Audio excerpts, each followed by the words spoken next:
Do you see that language there at the end of those verses? It's eerily similar to John chapter 13, verses 34 and 35.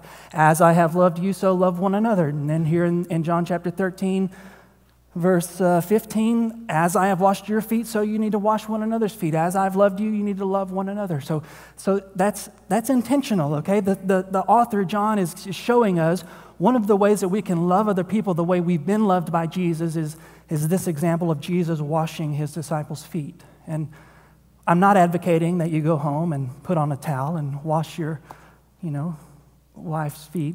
That could be really gross.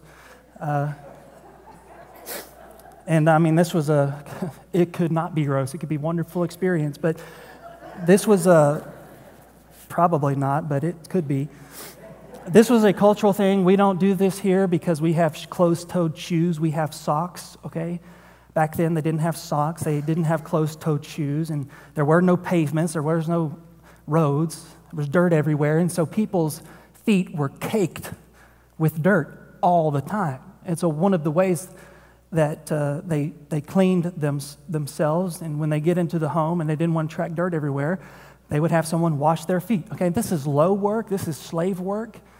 And Jesus lowering himself to that level was an incredible act of humility. So you want to love with the measure of Jesus' love, one of the things you've got to do is humble yourself. Take your title, your prestige, your position, who you are, your rights, set them aside and consider others more significant than yourself. That's what love looks like. Philippians 2, you want to have the mind of Jesus Christ. One of the ways that we have the mind and the love of Jesus is by considering others more significant than ourselves. So take me as an example. I'm a pastor. I'm the head guy in the church. And there is incredible privilege that comes with this title. I mean, there's all kinds of perks with the job.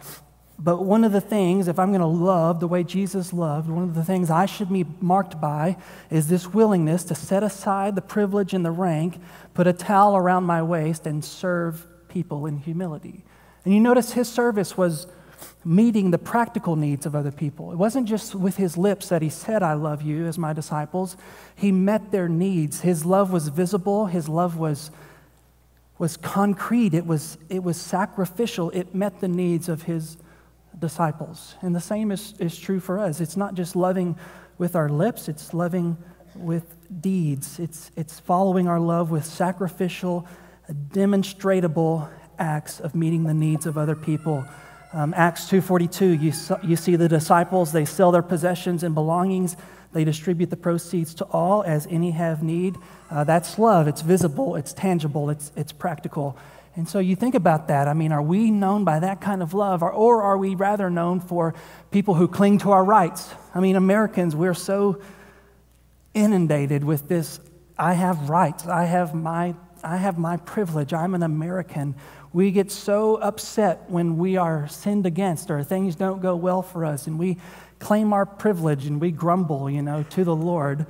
Are we marked by that, or are we marked by the kind of humble, sacrificial love, visible, sacrificial love of Jesus?